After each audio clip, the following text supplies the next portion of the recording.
Hello everyone, welcome to Hanuman studies. तो इस video में फिर हम आपके लिए 30 क्वेश्चन लाए हैं जनरल नॉलेज और जनरल साइंस से। ओके, तो जो बच्चे आरआरबी, एनटीपीसी, सीबीटी 2 और ग्रुप डी की तैयारी कर रहे हैं वो इन क्वेश्चंस को गौर से पढ़ें और आपको इनमें से कितने क्वेश्चंस का जवाब पता है वो कमेंट बॉक्स में ज़रूर बताएं, या फिर आपने इनमें से कितने सवालों का जवाब दिया है वो भी सही सही वो कमेंट बॉक्स में ज़रूर बताएं।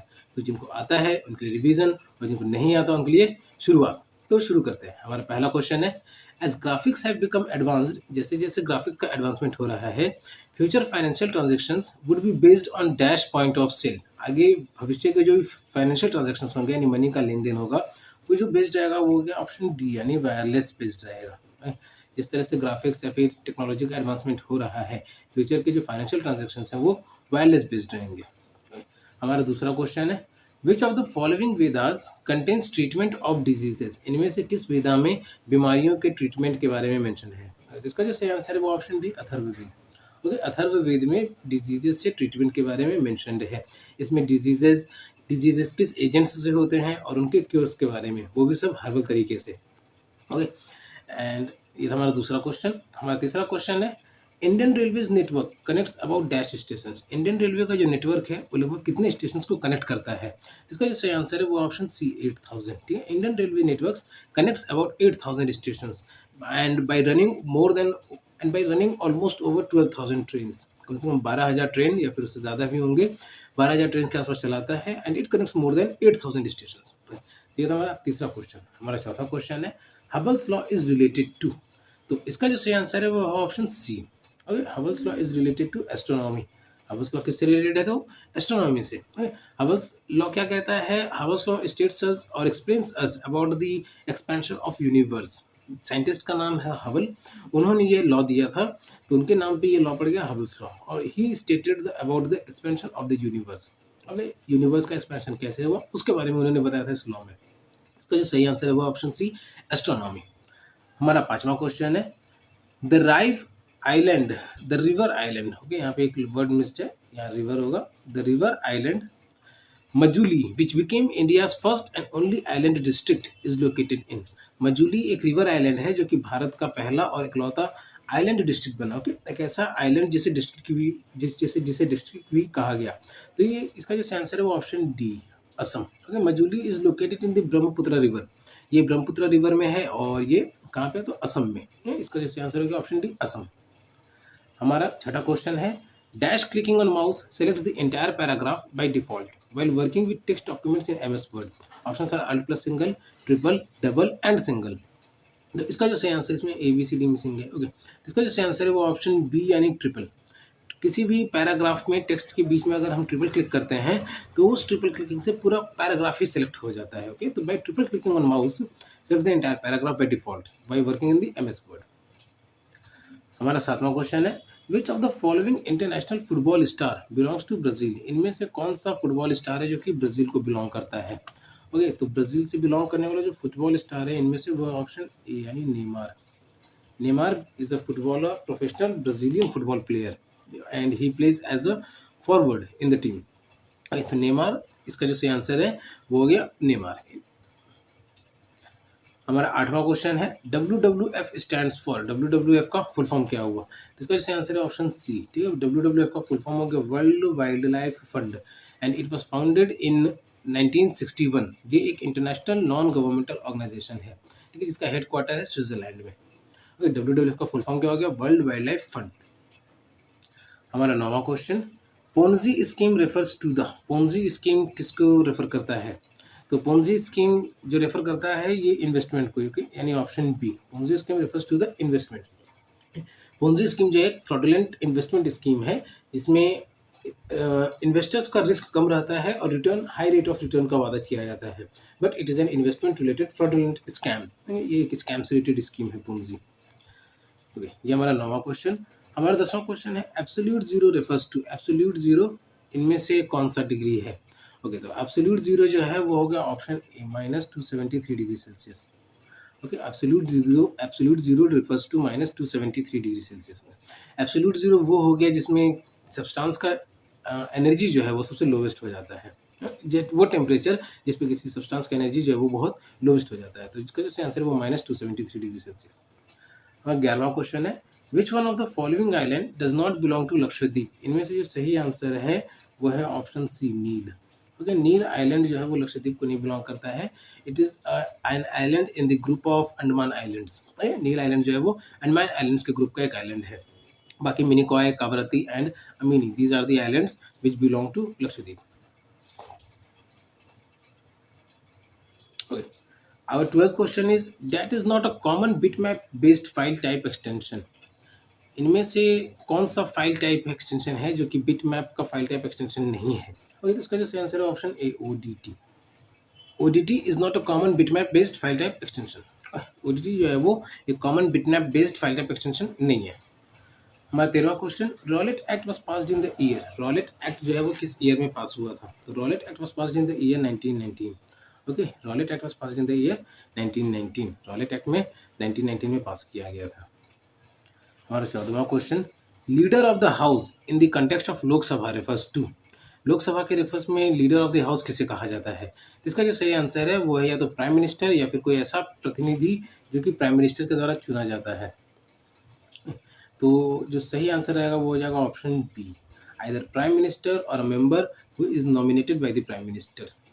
तो बाय डिफॉल्ट तो प्राइम मिनिस्टर ही होते हैं लोकसभा के, लोअर हाउस के, लेकिन वही अगर प्राइम मिनिस्टर लोकसभा के मेंबर नहीं है तो he can select any other member as a leader of the house. This was our 14th question. हमारा 15वां क्वेश्चन है, tropism mostly refers to the. Tropism इनमें से किसको रेफर करता है? इसका जो आंसर हो जाएगा ऑप्शन ए, यानी directional growth of the plant. Okay, directional growth of the plants को, कि जिस तरफ से स्टिमुलस मिलता है उस तरफ में प्लांट का ग्रोथ होता है। तो ये जो है मोस्टली जो है प्लांट से रिलेटेड होता है, या फिर growth of any individual but mostly related to the plant. Okay, तो डायरेक्शनल ग्रोथ मतलब जिस तरह से स्टिमुलस मिल रहा है उस तरफ में प्लांट का ग्रोथ होता है। तो tropism mostly refers to the directional growth of the plant. Okay, हमारा 16वां question, which of the following activity is not allowed for payment banks in India? इनमें से कौन सा एक्टिविटी जो है जो इंडिया के पेमेंट बैंक्स के लिए अलाउड नहीं है? तो accepting deposit, offering remittance facility, distributing simple insurance products and lending money. जो सही आंसर है वो ऑप्शन डी, यानी lending money. Payment banks of India जो है it can not lend money without following the procedures. तो मतलब इसका जो वन ऑफ द फंक्शंस जो है लेंडिंग मनी का जो फंक्शन है वो पेमेंट बैंक्स ऑफ इंडिया के लिए नहीं है। हमारा 17वां क्वेश्चन है, the escape velocity on the earth surface is about. Earth surface पे एस्केप वेलोसिटी जो है वो लगभग कितना है? तो इसका जो आंसर है ऑप्शन बी, यानी 11.2 किलोमीटर पर सेकेंड। एस्केप वेलोसिटी क्या हुआ? तो वो वेलोसिटी की अर्थ के ग्रेविटेशनल पुल को पार कर सके, उस स्पीड से अर्थ के ग्रेविटेशनल पुल को पार किया जा सके, तो वो स्पीड कहलाया एस्केप वेलोसिटी। तो जो सही आंसर है वो 11.2 किलोमीटर पर सेकेंड। अब 18th question is, which of the following Indian states does not share an international border? इनमें से कौन सा इंडियन स्टेट है जो कि कोई इंटरनेशनल बॉर्डर शेयर नहीं करता है? तो वेस्ट बंगाल, हरियाणा, हिमाचल प्रदेश, पंजाब। जो सही आंसर है वो option B, Haryana. Okay, Haryana जो है वो इंटरनेशनल बॉर्डर शेयर नहीं करता। बाकी वेस्ट बंगाल हो गए, हिमाचल प्रदेश, यहाँ तक कि पंजाब, सब के जो है वो इंटरनेशनल बॉर्डर शेयर करते हैं। वहीं हरियाणा जो है कोई इंटरनेशनल बॉर्डर शेयर नहीं करता है। हमारा 20वां question, which of the following is not a characteristic of the wave? इनमें से कौन सा जो है वेव का कैरेक्टरिस्टिक नहीं है? तो इसका जो सही आंसर है वह है ऑप्शन डी। ठीक है, amplitude, frequency, wavelength, time period, ये सब जो है ये सब कैरेक्टरिस्टिक्स हैं किसी वेव के। तो वही जो मीडियम हो गया, मीडियम मतलब कि साधन हो गया, तो वो जो है that is not a characteristics of any wave. तो जो इसका सही आंसर हो गया which of the following is not a characteristic of the wave, तो मीडियम। हमारा 20वां क्वेश्चन है, anti matter particles corresponding to electrons are called. Anti matter particles यानी जो भी मैटर के जो भी छोटे छोटे पार्टिकल्स हैं, इलेक्ट्रॉन, प्रोटॉन, न्यूट्रॉन, उनके एंटी भी पार्टिकल्स हैं, एंटी मैटर पार्टिकल्स कहा जाता है उन्हें। ठीक है, तो वो इसका जो सही आंसर है, इलेक्ट्रॉन का जो एंटी मैटर पार्टिकल है वो हो गया पॉजिट्रॉन। वही प्रोटॉन का एंटी प्रोटॉन और न्यूट्रॉन का एंटी न्यूट्रॉन, लेकिन पॉजिट्रॉन जो हो गया वो इलेक्ट्रॉन का एंटी मैटर कहलाएगा। तो 20वां का answer option D, positrons. Anti matter particle of electron is positrons. हमारा 21वां क्वेश्चन है, which of the following is not true with reference to a real number? इसमें से कौन सा जो ऑप्शन है वो सही नहीं है रियल नंबर के रेफरेंस में? ओके, तो और इरेशनल नंबर्स और रियल नंबर्स ये सही है। Real number need not necessarily be a point on the number line. Okay, तो यहीं पे दिख गया कि ऑप्शन बी जो है वो गलत है, ये जो है ये रियल नंबर के रेफरेंस में सही नहीं है। जितने भी रियल नंबर्स हैं it can be a point on the number line. तो 21 इस क्वेश्चन का आंसर जो हो गया वो हो गया ऑप्शन बी। हमारा 22वां क्वेश्चन है the principle of gyroscope is not used इन। इनमें से किस में जायरोस्कोप का जो प्रिंसिपल है यानी किस बेसिस पे वो वर्क करता है वो इसमें से किस में से इस्तेमाल नहीं होता है। तो इसका जिससे आंसर हो गया option C inkjet printers. Okay, princes और gyroscope is not used in inkjet printers में। कंप्यूटर का जो माउस हुआ जो पहले ट्रैकिंग बॉल वाले माउस हुआ करते थे, स्मार्टफोन्स उसमें भी होता है और रेसिंग कार इन सब में जायरोस्कोप का यूज़ है, लेकिन इंकजेट प्रिंटर्स में जायरोस्कोप का प्रिंसिपल का इस्तेमाल नहीं है। ओके, हमारा 23वां क्वेश्चन है the famous Brihadeshwar temple is located in. Brihadeshwar temple जो है वो कहाँ पे लोकेटेड है? तो इसका जो है आंसर वो है तमिलनाडु। ओके, बृहदेश्वर टेम्पल जो है तमिलनाडु में लोकेटेड है, वो भी थंजावुर डिस्ट्रिक्ट में। तो 23 का जो ऑप्शन हो गया वो हो गया option B Tamil Nadu in Thanjavur district. Brihadeeswara temple is located in Thanjavur district of Tamil Nadu. हमारा 24वां question dash lake is one of the large fresh water lakes in Asia. इनमें से कौन सा जो ऑप्शन है वो एशिया का सबसे बड़ा फ्रेश वाटर लेक है? तो इसका जो आंसर है वो option D Wular. Okay, Wular lake situated in Kashmir is one of the large fresh lake water lakes in Asia. Wular lake जो है वो एशिया का जितने भी लेक्स हैं उनमें से एक जो है फ्रेश वाटर का लेक है। हमारा 25वां क्वेश्चन है the peripheral device of a basic computer system does not include the. इनमें से बेसिक कंप्यूटर का जो सिस्टम होता है पेरिफेरल डिवाइस जो इसमें से कौन सा नहीं है? तो पेरिफेरल डिवाइस वो डिवाइस हुए जो कि कंप्यूटर से जुड़े हुए तो रहते हैं लेकिन कंप्यूटर के प्राइमरी फंक्शन में हेल्प नहीं करते हैं। ओके, तो इसका जो सही आंसर है वो ऑप्शन डी यानी CPU. CPU is not a peripheral device of a basic computer system. Okay, तो सीपीयू जो है वो प्राइमरी फंक्शन में हेल्प करता है इसलिए it is not a peripheral device.